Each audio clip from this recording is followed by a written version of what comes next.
I was listening to the autopsy of Nolan Wells this morning, the 18-year-old that was found dead off the coast when he was going on a boat with his friends. And I'm so fucking amazed that there are so many similarities with the Kendrick Johnson case that took place in Valdosta, Georgia in 2013 at Valdosta High School. Before we get into the nitty-gritty of Nolan's case, I'll tell you the Kendrick Johnson case real quick. Kendrick Johnson was 16 or 17 years old when he was found rolled up upside down in the gym in a school gym mat with blunt force trauma to his head and his neck. They ruled it an accident. Mind you, one of the boys that were involved, one of the white boys that were involved, yes, they belong to an officer of the state. Whether it was federal or anything else in between, you can look that up, because the FBI was highly involved. When the autopsy report came around, they did some fuckery and took out Kendrick Johnson's organs and replaced it with newspaper. Kendrick Johnson's body was exhumed, taken out of its grave twice to have an autopsy. And no arrests have been made.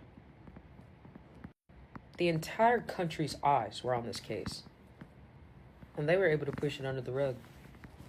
Today, it was reported that Nolan Wells had parts of his body parts missing from his throat to other parts of his organs that were not found in his body, meaning they took him out.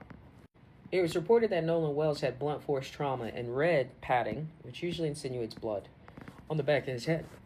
So anything of us wanted to do a toxology report, anything of us wanted to see if there was any harm to those organs in the midst of a fight, they took it out before we could see it, from the first examiner to the second examiner. Nolan was buried this week, and the autopsy report came out undetermined.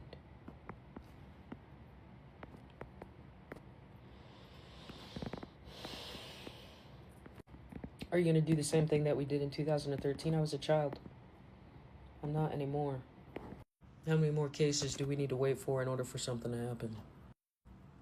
Black people were waiting for a time to currently do something. What are you going to do? Wait till they knock on our doors?